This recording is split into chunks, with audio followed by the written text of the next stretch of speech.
And we are back with Brothaspeak Podcast. We will discuss Black LGBT issues and topics.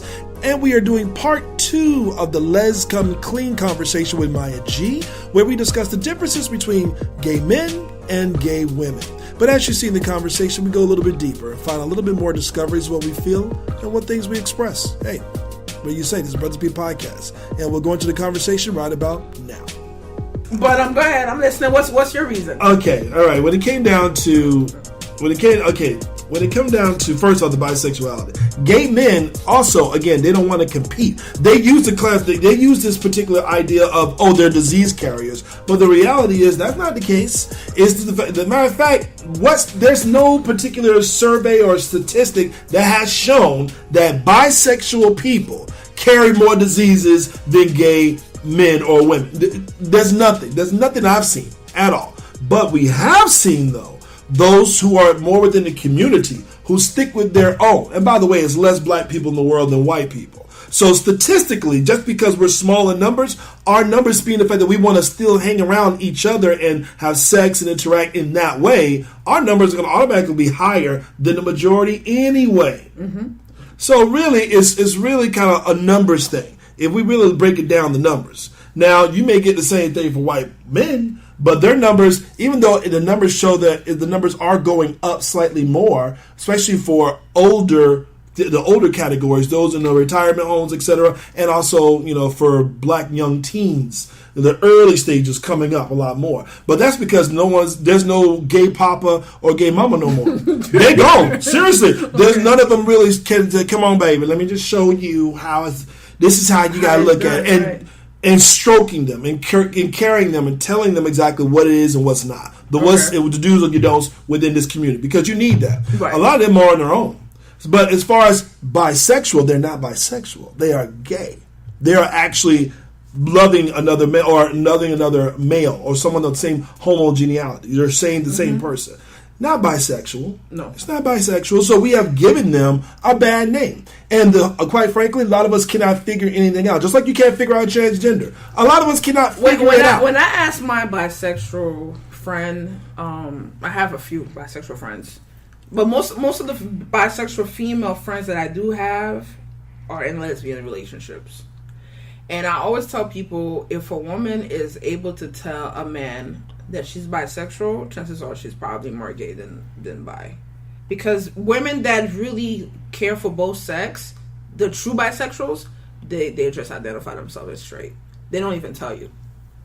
If they just enjoy having sex or sleeping with women, they're not gonna divulge that. Because there's no future in that. So there's no point for me to have to be stoned for that. But I think that's also the same thing for gay men, because they created the MSN title, men who have sex with men, right? And that's because, quite frankly, they don't consider themselves so many titles and tags and labels. They had to create that shit again. They want to create a box, so that's because of the fact that they created that box, because they don't feel that they're gay. They just said, I do my thing, but I'm not gay, right? And that I can respect that part.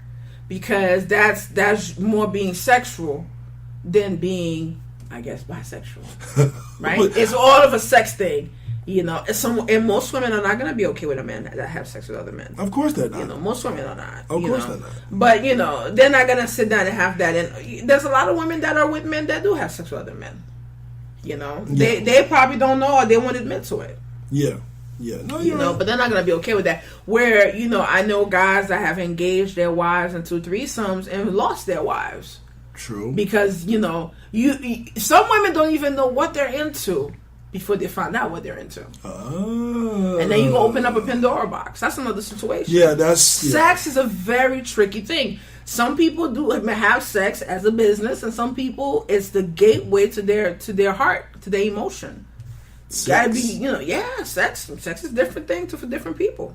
Some women, they can have sex with you, and it's like, one female said to me, if you sleep with me, you're not just gonna stop talking to me, are you? I've gotten that before. I've got that before with gay men. Yeah. Like, is this all it is to? Well, because they're attaching their emotions to the sex, to the activity. But you know what? That's we all, don't get me wrong. We've all made that mistake. We kind of confuse lust with love. We've done that shit. Once you tell me that, and I know I'm not really interested, I'm not fucking with you. Because I've had a stalker before, so we're not gonna get into that. But I'm saying, like, you don't want to do that. You don't want to. If somebody makes it that clear to you that it's such a big deal for them to have sex, and you're not trying to keep them like that, you probably don't. It's probably better to just keep. It's better for your peace of mind. You are dead right on that. So, Lord Jesus, I don't think I can. I mean, so basically, right now, you know what I mean? Because we've kind of tackled a lot of subjects. We jumped around all over the place, man. Wow. I hope these people are able to follow us. You know? I hope they're able to keep up. We jumped all over the place. I think, in a nutshell, like, we're talking about the whole bisexual stud thing, and my point on that with somebody was, how come it's okay for studs to accept a femme girl who's bisexual, but a femme girl would totally have a problem if her stud is bisexual? And this other girl said, well, there's no such thing. What? Studs can't be bisexual. What? And she said that if a stud is bisexual, she's just a tomboy. Say that one more fucking time. Okay, so if a stud, who is, gender-wise, is a woman. Right. If they decide to go outside of their homogeneous ways of being with other people and decide to go with another guy, they call that a tomboy. Because now you're getting digged down by dudes, so you can't be considered a stud. So no. So are they accepted back into the community? Absolutely not. Absolutely not. Whoa. Some females will tell you that. Some femmes will tell you, bisexual femme now will tell you they will not date a stud that have kids. What the fuck? Why? Because you've been with men before. I've never, because I'll be honest with you, I've seen a lot of lesbians who actually do mess with people who have kids because they take it on as like almost like the motherly role, fatherly role type thing. Right. And so I actually thought the female community actually has no issues with the kids than the gay males. Nah, well, I mean, I think one thing people would say around me, they're like, oh, it's great, Maya doesn't have any kids, there's more to that part, but the point that I'm trying to make is that's what they look at. Some femmes would rather deal with the studs or a butch or whatever that has no kids. And I thought that was kind of being, a hypocrite. Yeah. So then I said to one girl, I said, well, if you had a kid or 3 kids by a guy, that means you used to deal with men at one point. Yeah. So you had to be considered bisexual at one point. At some point, yeah. Oh, no, I was never bisexual. Unless you went and got artificial insemination, you were bisexual if you were having sex with men and you have 3 kids to show for it. Yeah. I don't care whether you like the title or not, but that's what it is. Yeah, I believe that, So, it's a very sensitive topic. I got cussed out. One person's like, well, she must be a bisexual stud herself. That's why she's asking the question. What? And I'm like, you guys are so ignorant. Like, that is so ignorant. Like, I can't ask a question just to get a better understanding on where people stand. Well, maybe because you called them out. And maybe because a lot of people don't like to be called out. People don't like to be called out at all. I mean, because being called out, first off, let's look at it for itself. Called out is basically admitting a truth to yourself that you're not ready for. Right. And somebody else decides to put you on those questions that kind of emotionally backs you up. Right. And like I said, a lot of people cannot find themselves, or it takes a minute to find themselves. Well, I don't know what age does it happen for men or in the gay world. How do you guys, come full circle with your sexuality? But I know for women, it starts happening somewhere around 25. We'll fool around and mess around with women like in our 20s, maybe teens, some of us. Yeah. But the whole life cycle making decision for women, most women, is at 25. It's 25, 24, we start making decisions. Now, sometimes your family may be patient with you, right? They'll be like, oh, she's just going through a stage, give her a few more years. And then you may have to revisit that again, like when she hit 30. 30, 31, you have to kind of revisit it to kind of figure where you're at. So from that 6-7 year period of time, a lot of people are walking around with that bisexual title. Gay men do it too. Right. But by the time they start heading towards 40 now, it's no longer whether you're, to me anyway, it's no longer whether you're a bisexual or straight. It's more about which gender you emotionally connect with. Because you've already had the sex factor. Yeah. You already figured it out. You like to do this. Because some femme girls, they just want a stud that can strap them down pretty good. That's all they care about. And if she can do that, that takes the factor of penetration. Oh, wow. You know? Because that's what some people see men as. Yeah. You know what I'm saying? Gotcha. So if that part is being handled, then they're not worried about that. Gotcha. You know what I'm saying? So those are uncomfortable things that people don't want to talk about. Yeah, but it's the truth. It is the truth. No, I'm not going to tell you that gay men also don't have their hang-ups in terms of, one, the role in itself. But also because when it came down to, I guess when it comes down to having what role they're going to take, it really goes about generations. I think what generation you really come from. Baby boomer, you're a millennial, are you one of the Generation X? What generation are we? Well, I think we're Generation X. Okay, Generation X is. What's that? What year is that? 76 all the way to 2001. Okay, well that's us. Because that particular generation, notice that the millennials accept themselves a little bit. They come out the age of 5. I'm gay. Right. You ain't find yourself yet. How the fuck you gay? But they're coming out way earlier. Now you got the generation before us. I just saw using the term to late. Listen, let me guess. Around 20s, early 30s. Yeah, exactly. Now you get the older one. They probably still struggling with that shit, it goes by generation. So what I've observed, depending on what age you are, to where you finally got to accept the word gay, because to him, to the person, individual, depending on where you came from, what age, is a bit of a burden, and it comes across a bit of a burden. Then the younger one's like, it's more about freedom. I am free now, So it goes according to what generation you are. For men, to be free is so much work. It takes, in this world, in this society, hell yes. Be black, woman, and gay or lesbian. You got 3 strikes against you. Just like a male has 3 strikes against them. True. You are black and you are a gay. A gay. Well, fuck. Well, why you all that now? This, it's like how much more pressure you want?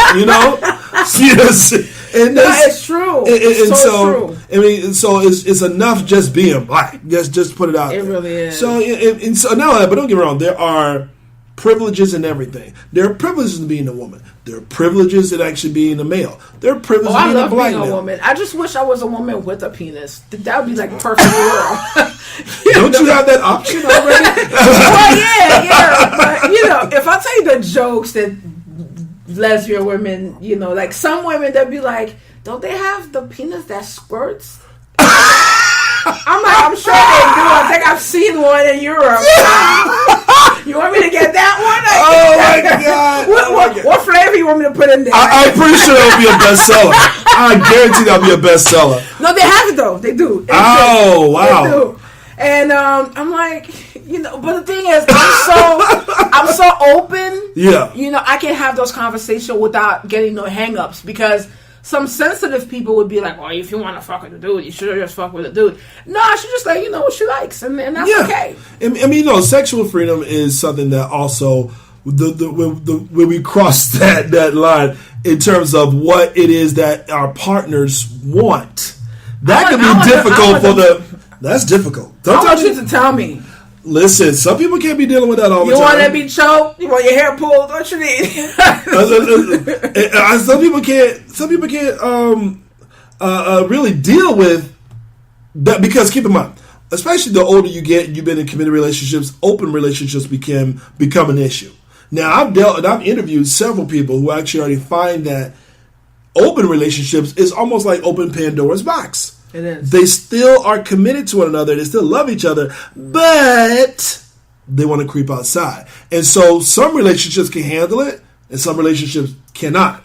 So first off, I've heard, and I don't want to use. Why do I keep using lesbians? Because it's slipped out the tongue. Right. Okay, so let's just say gay women. Okay. When it comes to open relationships, do gay women believe in open relationships? Hell no. You know, women is all about emotions. They can't deal with that. They can't even deal with you having a friend. They can't deal with you being too tight with another female. No, they can't deal with that part. So basically, right now, when it comes to so really, creeping is the only option if you want to go outside of the relationship. Yeah, creeping and get killed. What? Creeping and get killed. You know, my God! And you know, and I find that a lot of gay men seem to last longer in relationships than women do. And we thought it was the opposite. Are you serious? No, because you know, with women, like they can't. You know, most women can't even go through that part where it's kind of like a plateau. Yeah. It's neither up or down. Yeah, it's just like this. Coasting. Yeah, and some women can't handle that. Why? I don't know. Like, they want that intensity all the time, but it's like if you're working out a muscle and you're picking up heavy weights all the time. After a while, there's no. It hits a plateau. It's, muscle atrophy. It's nothing gonna happen. It's just gonna be there unless you change it up a little. You gotta change it up. You gotta change it up. Yeah. So that's what everything that I can tell people. Relationship to me is like the wave. It goes in and it goes out. It goes in and it goes out. Like people always say to me, "Well, Maya, how come you're so forgiving?" Like I'm forgiving because there's no use of me holding grudges or taking it to the next relationship. You know, like okay, you dog me, did me dirty. Okay, I still love you. But I know how I love you now. Exactly. It's different. Exactly. So with women, if you're in a relationship with a woman and you got too caught up with work or you're hustling too hard and you're not paying her attention like you used to, it's a matter of moments for somebody else to creep up in there. But see, the only way that somebody can actually creep up in there is if you open that door. You don't open that door sometimes with social media now, where they can be in the DM in the inbox. Come on now. But again, it's up to that person. If you open that door, you respond back. Absolutely. Absolutely. You say, Like, I tell people I'm stupid loyal. I'm stupid loyal to a point that, because you got to think about it, having fans is an easy thing. People wanting to get with you is an easy thing. Mm-hmm. But you also got to look to your side and say, what is this person worth to me? Because you could hook up with somebody who's cuter, somebody that probably have more money, but what about their values, their morals? You know what I'm saying? All that comes into the play. But this also looking for those who are looking for that long-term relationship. That's what I'm saying. If you're in a relationship, most of these women over 35, they are looking for long-term. Hell, most of the men looking for long-term too, but they just can't seem to get over the serial idea, the serial mentality. Yeah, they want it. They know they want it, but in the meantime, the thing with me is like my friend, she says to me all the time, she's like, "Oh my, you need to go out and have fun." I mean, that's the thing, like, and not for nothing. If you can give a woman a good conversation, you got her. Okay, I'm a conversationalist. Because you stimulated her mind, right? And I'm a conversationalist. The art of the tongue. Exactly. I get it. So if she's like, "Well, I'm stimulated by you," yeah. So was the 10 before you. Ooh, ouch. Yeah, so was the 10 before you. So for me, it's just a conversation. For you, is I think I found my one. Yeah. Oh shit. You know what I'm saying? So that's why it's very important. When you're in a relationship, stepping out is one thing. I did the stepping out thing before. Yeah. It brought me a lot of hell. Yeah, when you got caught, I'm sure. When I got caught, it was a really bad thing. I bet it was. I bet it was. But you know what? But also, let me ask you this. At that time, did you say, I am committed? At that time, I was too ruthless to care. Oh, that's a very honest statement. That's very honest. I really didn't care. Like, I just felt like, oh, you like me? Well, so does she, so does her, so does that girl. And then as soon as I get to it, I'm going to fuck all of them. That was my mentality at the time. I really didn't care. Okay. All right. So, but you get older, you become wiser. The amount of karma, Chris, that I had to pay for some of this stuff, it carried a long time.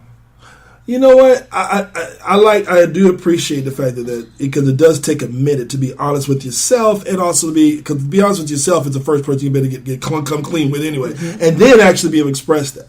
And so when it comes to just gay in general and how you view your gay community, what's the first word that comes to your head? Unstable. Understand. You know, then again, let me say this. How I just view the African American mentality, or just the black mentality. We're too guarded. Too guarded. Okay. Yeah. Can you think we showed? Because it's about weakness. It is about weakness. Presenting. Right, but I think that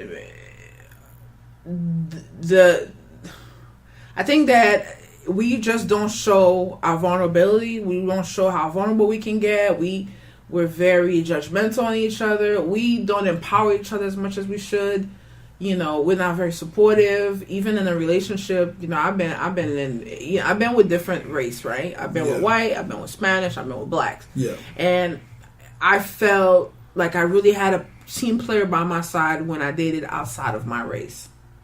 Wow. Okay? Because when I did that, was with, you know, another black person, it was always like, oh, you think you're all that. You think you're this. You think you're that. Where when I was dating outside of my race, like, you got this, babe. You got this. Wow. Go get it. I'm going to be right here. I'm going to be right here next to you.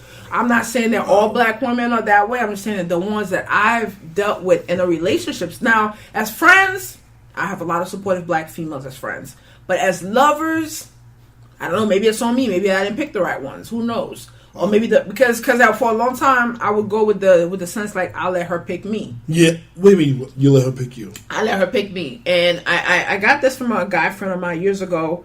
He said to me, when a woman picks her mate, he's gonna have a good life, because when women pick a guy or a femme picks a stud, she's gonna make herself, you know, available to you 100%. All you gotta do is just be committed and be loyal, be faithful, and be a provider. Be there. Gotcha. You know, and that's the same thing in the straight world. But if a guy has to chase a woman down, oh hell no, it doesn't work. It doesn't. It's not gonna work for anybody. If I gotta chase you down, I already know exactly what to expect. But also that comes with experience, right? And the young people don't quite get it. But some women still want to be pursued. And guess what? That may be to a fault. I hope your ass still together with somebody. Because the art of pursuing, there's a limitation to it. There's a limitation to everything. So it's okay to be pursued as long as you are receptive in some form or fashion. Absolutely. To show that, yes, I want you to continue to chase me, or to understand that I'm feeling you. Right. But if you don't get that feeling, I'm done. You're done. Yeah. So that's why I said everything has limitations. Mm-hmm. Everything has, and that's even with guys. Some guys like that. Some guys feel that because, and by the way, let's get on that bill topic. We talked about this before. Some guys feel that because you are the man of the relationship, you must flip the bill on every single thing comes about. Did we talk about this story already? Yeah, yes, we did. Put it on the air. Put it on the air. Put it all out. So I have come across that because you are considered to be the man in this relationship, ain't you got to take care of the things? Aren't you trying to court me? I was like, whoa, okay, and I'm thinking to myself, that's the dumbest mentality I've come across in my life. But believe it or not, and then have the nerve to invite you out and still want you to flip that bill. Man, you going through it. You're going right through it. It's like, no, once I go through that once, I ain't going through that shit again. You know, it's so funny, you know, because we had this conversation off the air. I got, you know, somebody, you know, this female invited me out for brunch or whatever. And so I figured the rule goes, if I invite you out, I got you. Yeah. If you invite me out, you got me. Exactly. Even if I was in a full-fledged relationship, if my people said, hey, baby, we're going to go out, you know, I don't know, for some reason, it would always be, she's planning it, she got the money, she's going to cover it. I may say, because we're in a relationship, nah, baby, don't worry about it, I got it. Yeah. But in her mind, her money's in her pocket, ready to pay the bill. Yeah. All right, so I get invited to this brunch. I get there, we eat, kiki, we're laughing, having a good time. The bill comes. She's looking at the bill. So I scoot over the bill real carefully to my right and give it to her. I say, you got this, right? I'm going to have to pay for this? I'm like, wait a minute now. You invited me out. Wow. And, you know, she did a whole scene, take me home. And like, just doing the most. And And at that moment, I said to myself, I'm like, I can't do that part. You know, and you know, she called and apologized days after that. We hung out a few more times after that, but it's like the vibe. Good. She changed the vibe. You know what I'm saying? Like you good, boy. That nigga was like, wait, hold on now. Now you mean to tell me that after all this, you're telling me that you would still actually go out? Because if I still go out again with this person, once I learn that one lesson and I see where your mentality stands, when I see right now mentally where you're standing, I know exactly what I'm going to deal with from here on out. Absolutely. Well, the thing is, I went out with them 2 more times, you know, just for kicks and giggles or whatever. But you know, funny thing about me is this: it's like I could be all into you, but it could take like just one thing for you to completely switch my mind, and I'm just like, I'm done. And I was done. I hung out with them a few more times, but it was like, nah, I'm done. I'm not interested. Yeah, no, don't get me wrong. I mean, it's a whole nother. Well, let me ask you this also, because when it comes down to drugs, at least within the black male community, I mean, I've come across, and don't get me wrong, Latino too. I've seen Tina. I've seen marijuana. I've seen coke. That's Tina. Okay, let me tell you, Tina is ice, like something like that. You know, it's something that it was really introduced by the white gay community and introduced into the minority community. But Tina, when people say, "Do you party?" Did you guys ever get terms like that ever? Okay, so usually the T, and it took me years to kind of get it. No, I don't. I do party. You know, sometimes I go, out. No. You really know that you are out. Is the black, for at least the male community, drugs are very rampant. Not to say I come across it all the time. Not to say people who just use it for recreational purposes, but there are some people who are addicted. How is it within the gay women when it comes to drugs? Well, what I will say is, when I was dating black women, you know, because I date black women on and off, Spanish, whatever. Yeah. I never really saw it really dealing with black women. Yeah. But except like with one person, you know, but with white people, it was more popular. Really? You know, okay. Coke is popular. Gotcha. Yeah. Molly is popular. Okay. You know, stuff like that. I think that I kind of got more exposed to certain things outside of my race. Really? Yeah, but that's only because I think that they're more free-spirited than we are. Okay. As gay women. Okay.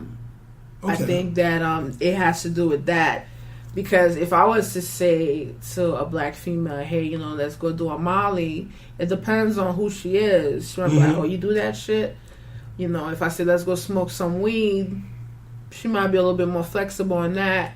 You know, I mean, I don't do none of it either way, but I'm just saying, like, you know, the conversation will be different. Of course, you know what I'm saying? Like, the level of openness is different.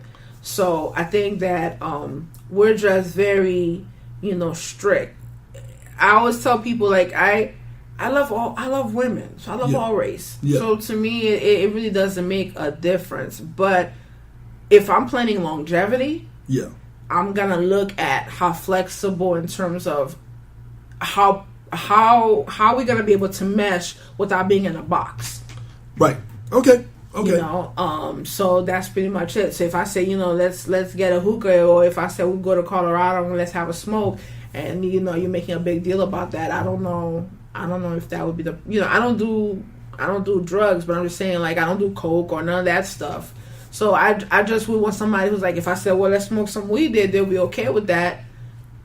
You know, it's like, so there is truly a difference between gay women and gay men, to where you know it's definitely prevalent. That's a big difference. And so I you know, I'm glad I asked that question, because I thought it was just, you know, actually the entire gay community, but actually I didn't really think gay women that's a whole another category. Yes, we're in the same lump, but it's not. So really, the mentality of the need to escape Right, but you have to remember that men are more. Is it more pressure? They're pleasure seekers. Men are more pleasure seekers than women are. Huh. And we're not because women are mental creatures, right? Yes. Men are into physical pleasure. Gotcha. Okay, it's the ecstasy that comes with using ecstasy. Yeah. Is not the same for a woman who you can take her to ecstasy by just having a good conversation with her. It's a whole different thing. It's a whole different thing. So, they don't explore a lot with drugs like that because they just want to be mentally stimulated.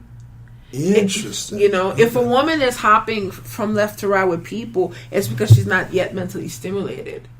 Wow. And it's the reality of it. But isn't that a challenge in itself to constantly stimulate somebody? Well, some of us have the gift. Some of us have a gift. No, for real. Okay. Some people have the gift. They can stimulate with. Okay, when you look at a guy like Jay-Z. Okay. Jay-Z is a gifted man. Like when he talks, you're just going like, I like the way you think. Yeah. Like he has the gift. Yeah. That is a gift. For us to be able to sit here and have a conversation, it's a gift. You can't bring just anybody here to have this conversation. That's true. Okay, they're not mentally inclined to be even able to look at it from a spiritual aspect to a human aspect, dealing with drugs, sexual, man, woman. Not everybody can do it. Right. So if you can have a conversation with a guy who likes to be able to converse with people and you're able to keep them engaged with you, it's a gift. But everybody don't have that gift. Exactly. A lot of people don't have that gift. But that's a struggle for, women maybe struggle to even maintain a relationship for people. And that's why when they meet us, even if we're no longer together, they will always remember us. Interesting. Because you were that ecstasy. I didn't need to use drugs with you. Just a conversation with you was making me high. Wow. That's the truth. And how do you get here? You're born this way. You're born this way. This is talent. You can't. You know what I'm saying? You gotta respect it though. No, you better know about it. Sit down with different people. You gotta learn that shit though. If you're not gifted in that respect though, you gotta learn it because how else you can survive? You cannot learn to be have the gift of the tongue. It's not something you can learn. You can have the talent and educate yourself so you can have stuff to talk about. But you can't be. You just can't do that. Because I'm thinking to myself, well, like Oprah has that gift. Oprah does have that gift. That's my point. She developed the gift, but she has it. She was born with it. See, the reason why I'm saying Barbara Walters has the gift. Barbara Walters does have it. That's my point. They develop it. See, they were born that way. It's kind of interesting because, but I guess basically bottom line is when you said those who have a natural talent for it, it can be molded and then just continue to be natural. Yeah. Those who never really did, talent and skills is different. They can get certain things right to kind of get them by. Right. Okay. Like Michael Jordan didn't really have the talent. Yeah, he had to practice. Right, he had to practice. He had to develop that skills because he wanted it. Yeah. Then you have other people who have talent, but they don't practice. Then they never go nowhere. True. Some of us, you just have that talent to do something, and they don't use it for nothing. Okay. So you got to think about it. Like when somebody meets you, if their ecstasy is to be able to connect with somebody on a mental, they're sapiosexual. Okay. All right. And they meet you, and because they're sapiosexual, they're more turned on by you on the mental level. And you're like, just, oh my God. If they stop fucking with you and get with somebody else, they're going to know the difference. Man, I guess, I that's why some people don't stay away from their exes. They don't stay away from their exes? They can't stay away. Wow. Because that's the only one that they remember. That's only really stimulated their minds. Right. Mm-hmm. Shit. Yeah. That's tough. Yeah. Because, one woman told me, she said, even though we're not together, she said, even though we're not together, you will always outdo whoever you get with. You will always outdo whoever you get with. So basically, in that statement, she's stating that you outdid me. That's why I'm not here. What was she competing for? What was she You competing shouldn't be. When you're with your partner, you should not be competing. But sometimes women get intimidated. Men probably do too. Get intimidated by their partner, and they sabotage a relationship. They do. I can see that. I can see that. And then they go through the rest of their lives saying that when I was with Chris, I was so happy. So why did you end Chris? That's true. Why didn't you just stay with Chris? That's true. Yeah. Again, like I said, this is really kind of like I'm thinking myself. I did a lot of things that so really there really are differences. Yeah. In terms of men and women within the gay community, in terms of that, what's important? I guess my part was more on the exterior too. I noticed like right now you have dreads. So and don't get me wrong, I got dreads before they were popular. Well, see now. What made you? Did you think there was a masculine quality, just like almost like a cap? People come with the cap, baggy clothes. It's considered to be exuding a masculinity. Did you get the dreads because of that? I'm gonna blow your mind, right? Okay. So when I was 9 years old, I saw. I don't know what it was. Was I 9? I probably was younger. I don't know. I was younger. Yeah. And my mom said, when you get to the 8th grade, I'm assuming like in the 2nd or 3rd grade. That's what, 6, 7? Okay. She said, when you get to the 8th grade, if you still feel the same way about getting curls in your hair, we'll do the whole curls thing, right? Because curls was popular then. This was like Coming to America days. and that was like one of my favorite movies, right? Without giving away my age. Number juices and berries. Go ahead. So when I got to the 8th grade, we were still doing the perm thing, and it burns and all this other stuff, and I told my mom, I don't really like putting the perm in my hair, so she started doing the braids. So I had braids for a while. Gotcha. And it was it was very easy because I played basketball, so it was like very easy to deal with. And then when I hit like 18, 19, then I started coming to terms with me observing women, because I always got turned on by girls. Like, girls always made me nervous, made me sweat, and I couldn't behave around them. But with boys, I could play with boys. There was no problem. Yeah. My aunt used to say all the time, she's gonna end up pregnant. She loves to play with boys too much. Which was the contrary. I was only playing with boys because I got along and I was comfortable with boys, but girls made me nervous. But they didn't know about that part. Gotcha. So anyway, to go back to the hair. So by the time I hit 20, I said that by the time I was gonna be in my late 30s, that I would be a vegetarian. Like, I had already called it. I'm like, I'm gonna be vegetarian. I'm gonna clean my diet, because my grandma, she passed away like at 92. And she was a vegetarian by the time she was like in her like mid 30s or something like that. Wow, so she was vegetarian the rest of her life. Wow. Anyway, so I got my dreads when it was not popular. When having dreads meant it would be harder for you to get hired. Oh. So I completely shaved the perm off. Okay. So I had like a little twisties everywhere. So at that point I'm like 20, 21, something like that. And a lot of things happened at 21. I think I stopped wearing skirt at that age. Because I was getting so much attention from men, and I'm not. I was not into guys, and I was like, I got to start changing my looks. Yeah. So changing my clothes was one of the things. Like, I've also always been a tomboy, but the extreme change happened. I went from shopping and the athletic side of women clothing to shopping and men's side of clothing. And, at that time, it was so uncomfortable to be in that side without people looking at you like, why are you on this side buying clothes? And even around that time, I thought about, man, maybe I should start my own clothing line for studs and shit like that, right? So anyway, long story short, I get my dreads, and then dreads started becoming cool. Then Lil Wayne got dreads, everybody going crazy. He got tattoos, because I don't have no tattoos. Yeah. I'm actually getting my first tattoo next month. What? Yes, I am. I'm gonna get a tattoo. Oh, God. And because it's part of my whole transformation thing. So anyway, I get the dreads, and now I'm like, oh my God, your dreads are so long. And it's a turn on. Women love locks. They love locks. They do. I see people putting fake locks in because they don't want to wait through the process. I've seen that too. Oh my God. And I'm like, just go through the ugly process. Just go. I've had my locks like since 2005, so somewhere like 12 years. Yeah. And I've cut them a few times. Just go through the ugly process. But yeah. I got them because of a spiritual thing. It had nothing to do with women. It just so happened that women love locks. It was more spiritual thing. It was more about stuff. I didn't care about putting perm in my hair because I feel like the dye and all that stuff is affecting you internally. It does. I didn't want to mess with that. With all these different cancers and stuff out there, I didn't want to, be messing with that. So, that was my personal choice. Yes. I've never colored my hair, even though I wanted to, but my stylist, knowing that she knows how I stand in terms of health, she's like, I color for you, but blah, blah, blah. I don't think you should. Absolutely.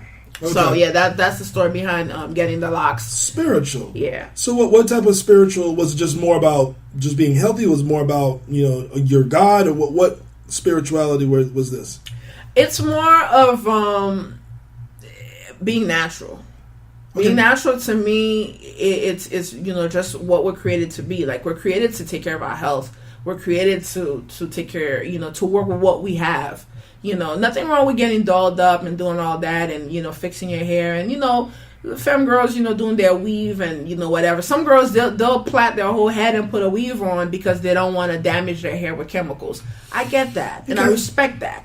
But, there's women that dye their own hair. That's the only thing. I get that. But, all that chemical does go into your blood. It does affect you. It does. You know what I'm saying? And it's not to judge anybody, but that's something we need to be aware of. Yes. You know what I'm saying? I And agree as with that. you get older, all those things are going to create problems. I agree with that. No, I really do. Actually, I think last thing I read when it you said fuck it, cut all your hair off. Listen, I'm not gonna lie. I was growing a little ring around the rosy over time, so I had to do something about that. And if it wasn't my ex at the time that just sat me down, just buzzed me, so I was like, but everyone was like, you know what, you're black, you can get away with it. It looks better, So I was like, so I just kept that. But it's kind of funny you mentioned the natural route, because sometimes for a long time I thought natural meant that you were either pro-black or lesbian. Think about it. Let's go back in the day now. Let's go back, because the natural route, women with the afro, short hair or cut their hair off,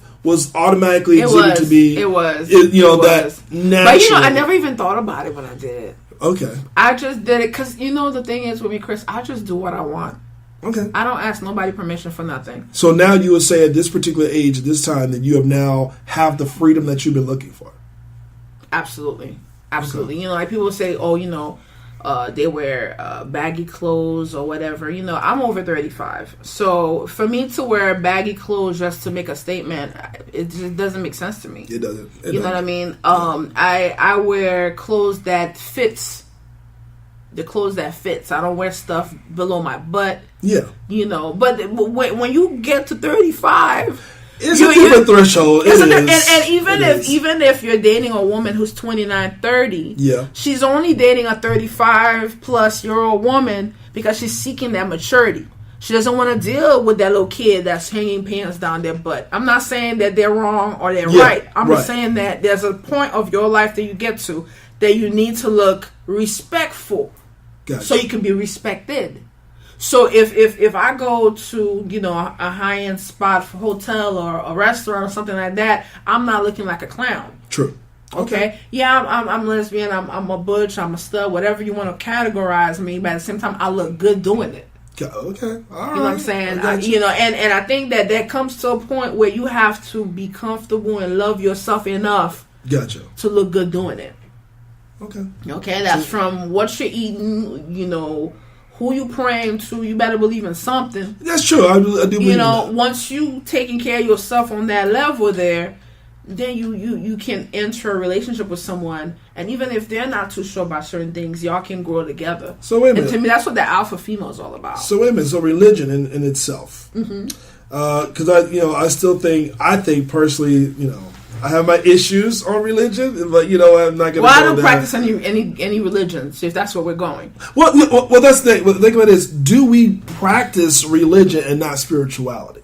Because I think that's the biggest problem, and I have this conversation a lot with people because I teach people a lot about that stuff, and they say to me, "Well, Maya, you should be an evangelist." I'm like, I couldn't be an evangelist because that's not my calling. Right. My calling is not to do that. Mm-hmm. I can educate based on what I know, based on my own personal experience, but you still got to go seek out your own truth. Of course, absolutely, right? You should.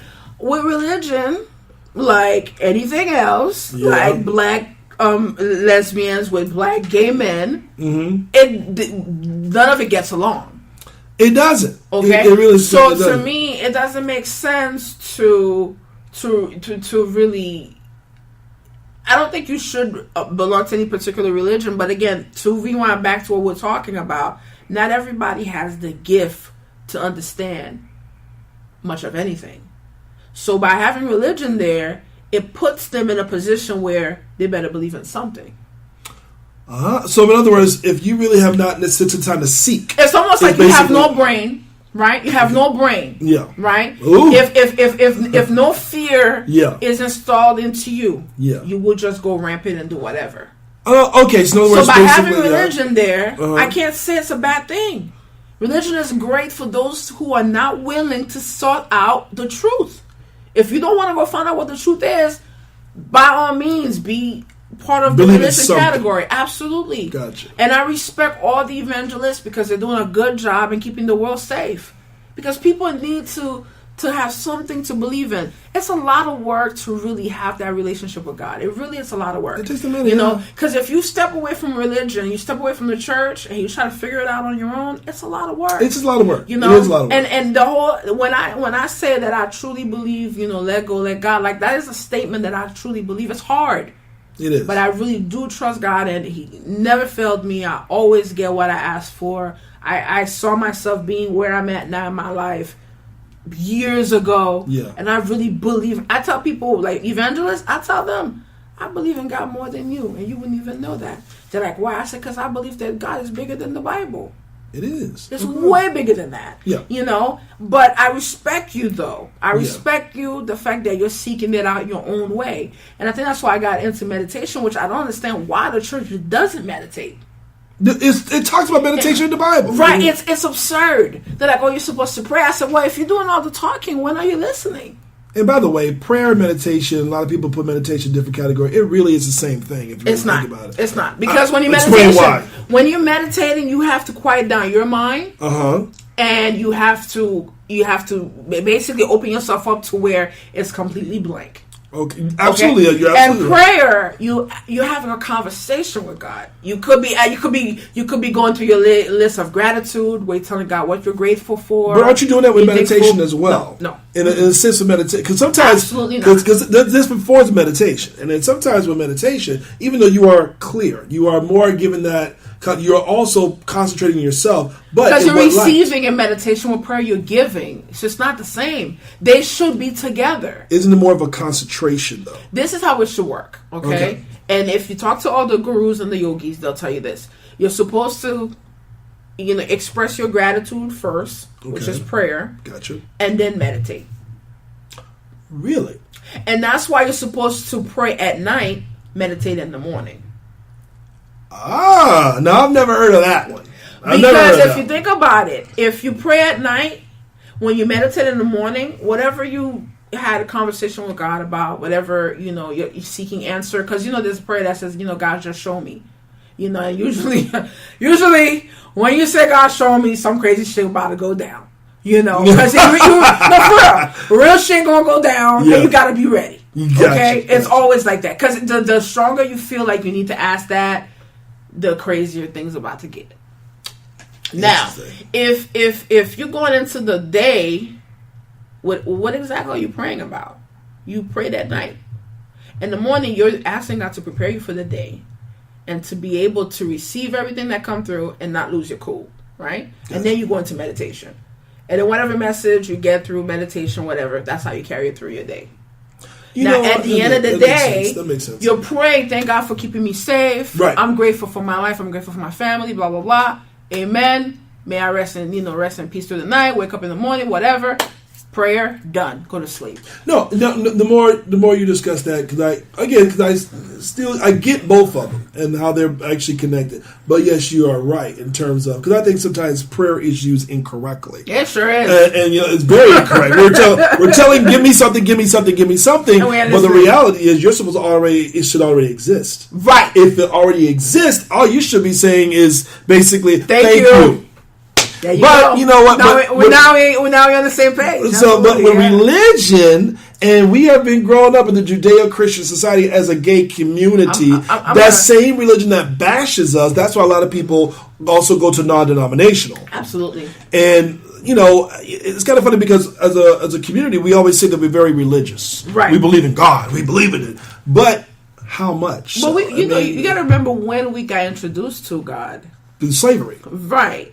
So why would we even trust that? You got to understand that the white people know the power of the subconscious mind, and they have kept that a secret all these years. That's why The Secret did so well, because it is basically subconscious mind being entrapped Okay? Yes. The Arabs seem to know about the subconscious mind, and the Asians seem to know about the subconscious mind. Black people are the last ones finding out that you are what you think. It's psychological warfare they use on us. So you are what you think, and you are what you eat. We're the last one coming in finding that out. Why don't I watch the news? I don't watch the news because the commercials in between are talking about diabetes, cancer, colon cancer. It's talking about nothing but negative stuff. It is. What is it doing? It's programming your subconscious mind. It really is. Messing you up. Yes. And you don't even know you're getting messed up. You know what I'm saying? So they know the power behind the subconscious mind. So they introduce religion in this very caged way. It's like telling you about God, but telling you about God with limitation, where God has no limitation. It was manipulated too. We used it as a tool for our own self-gratification. Absolutely. And I think that once you're able to accept that you are definitely created in the image of God, and God makes no mistake, then you can have that self-acceptance of who you are. And then once you can know who you are, then you're able to, convey that in a respectful way to the rest of your society, your family, and all that. But if you're being chaotic, you're sleeping with everybody, you know what I'm saying, you're drinking, you're getting high, you're doing all that stuff because, you feel like the world doesn't accept you, you're going down that road by yourself. True. You need to have that conversation with God and ask for that healing. And then you can go ahead and become a whole person. But as long as you think that it's you against God, or you against religion, or you against the church, you heading towards the disaster. And that's the part that I had to make peace with that stuff. In order to come across self-discovery. Of course. Because once you get there, then you're not doubtful. And when you're not doubtful, you're powerful. Wow. I like that. That was very good. Because when you have doubts, you can't be powerful. You can't. And do you think that that's also our downfall as a community, or absolutely? We doubt ourselves. We do. Black people doubt ourselves. We doubt each other. If people just knew how powerful they are, if they only knew how powerful they are, this place called planet Earth would be a magical place to live. We don't believe that we're powerful, and that's the biggest thing. Wow. You know what, Maya? For 2 hours, we have talked about everything under the. It's kind of funny because Edward, he was all. And by the way, Edward is also the spiritual guidance, I guess you can say. Come on, Edward, talk a little bit. You're already at the corner. And, he was actually saying that, our energy, the way we are, we would actually have a very long conversation. Yes. And actually, it ended up in that category. 2-hour conversation. But you know what? I've appreciated that your audience is going to enjoy. Come a little closer to the mic. I think the audience is going to enjoy you guys' intimate conversations. So you need to, look at this and maybe look at this as a series of intimate conversations between two interesting. That could be. I don't know. I'm open. I'm open for the discussion. He had a few wild moments. Well, I had a few wild moments. Heartfelt discussions can sometimes be wild moments. Yeah, absolutely. Because your heart is wide open and you're getting revelation about things that you don't normally see. Absolutely. So that's a beautiful thing. Yeah. So you guys can create a lot of that with your talks. So I'm looking forward to hearing the whole thing. Oh, thank you very much, Edward. We have a podcast with him coming soon too, so we'll get that. Now, Maya, being the fact that entrepreneur that you are, I want you to tell me about your event that's coming up also for next year that you have coming out. It's first of its kind from the last time we discussed with me. Yeah, so the event I have coming up is T-shirt Palooza, and what T-shirt Palooza is about is all about T-shirt for T-shirt lovers. Like I'm sitting across from you here, you have your flag on your shirt. What does this shirt mean to you? Honestly, I look at the flag. What I'm wearing right now is actually a dark gray shirt, but it has the American flag with no colors. It's all black. Okay, and I like the fact that it really kind of paints exactly what America is right now. Actually, in a very dark state in many cases. Yeah. But you know what? It's still something that people still hold with pride, even despite the good and the bad. With color through black, whatever. Yeah. So I like this particular shirt. Plus, it feels comfortable. Definitely. And that's what the Palooza is all about. The Palooza is about self-expression, art through T-shirts. Gotcha. So all the vendors that are going to be there are going to be selling their shirts with their own expression of art. Gotcha. So you'll have some text, you'll have some graphics, you'll have some image tees. We're bringing 2 celebrity DJs. DJ Epps is one of our DJs. DJ Thunder is another DJ. We're talking to bringing some more acts. We have a fashion show that's gonna be showcased also. So I'm still putting everything together. Gotcha. So yeah, T-shirt Palooza is gonna be 414 at the Art Serve and Sunrise. If anybody has any question, they can call me. Yes. 754-200-1978. If you're interested in being a vendor, you can contact me, or if you just want to know what the event is going to be all about. We're still looking for sponsors at this time. It's a project that I've been thinking about since I was 14. Oh, wow. When I took my first Photoshop class back in high school. Yeah. And I wanted to just make T-shirts, and my dad's so crazy. He was like, so I'm spending all this money to send you to school, and you want to just go make T-shirts? And, I did the whole road of working with the government, doing all that stuff, because that's what my parents wanted me to do, until, I decided that I didn't want to do that and get into T-shirts, and I really have a special passion for T-shirts. I just love it. Okay. I love it. I think it's a form of expression. I think it's kind of odd that this event is going to be one of its kind. Yeah. Because it's solely focused on T-shirt. So it's going to be pretty cool, and I'm honored to be able to bring that to Fort Lauderdale. I like that. Not only that, but it sounds like an event that's never been done before. It's very creative, and guess what? It's also a celebration of art. Absolutely. Remember, you're supposed to create, not compete. Exactly. So, and that's basically what I'm looking at. To do something different, and then with time it'll get better, and we'll do bigger things. But that's the pitch right now. Art Serve, if you've ever been to that venue, it's all about art. It is. And I thought that it would be a very appropriate place to actually have that expo. So, awesome, yeah, definitely. awesome. Absolutely. You know what? How can people get a hold of you, Maya? Maya G. Tell me your Instagram. Tell me your Twitter. Whatever your social media is. Okay, so the social media for the event is T-shirt Palooza. T-shirt Palooza Life. That's all together. Okay. T-shirt Palooza Life. If you want to reach me personally, it's MG Hustle on Instagram. MG Hustle on Instagram, and on Facebook is Maya GEE. Okay. All right. So you guys can reach me at all those 3 spots there, and I also give you the phone number. Okay. All right, Maya G. Let me tell you, like I said, I really appreciate the conversation. Like I said, I tell people all the time, I've wanted to have this conversation for a while, but it's true. I mean, a lot of conversations that we really just don't talk about, and I just want to actually see the differences. And everyone knows by this time when it comes to my show, you kind of get a little bit more information than you walked away before. Absolutely. We're not just talking about, shaking your ass in Twitter or whatever. We don't do that. So we really talk about something that you really stimulate your mind. So I do appreciate you coming over, and let's just talk about it. And again, we may just do this again. I know. You never know. The final words that I want to leave everyone with is that just know that you are enough. Okay. And if you ever feel like you're not enough, just know that you're enough. And if you're still feeling that way, then you need to go figure out what is stopping you from believing that, because you are enough. Maya G, the yogi. Thank you so much, Maya, for coming to the show. This is Brothaspeak Podcast. And again, to signing off, you guys also know to also hit us on Instagram, Brothaspeak Pod. That's brother, not brother, Brothaspeak POD. You can also reach us on the website, brothaspeakpod.net as well. So thank you so much for joining us. You have a wonderful day. Well, I hope you guys enjoyed part 2 of the Let's Come Clean conversation with Maya G. We definitely went around the world a little bit. Hope you stuck with us during the entire time. This year is now 2018, and we're going to be bringing in some brand new episodes for you guys. I know a lot of listeners have been slowly growing with us, and I really do appreciate you guys. I also want to make sure that we kind of change the format a little bit, change the music a little bit, do whatever we need to do to continue to get better at what we do in this year, 2018. Thank you for all my listeners for the wonderful year, and let's make 2018 even better.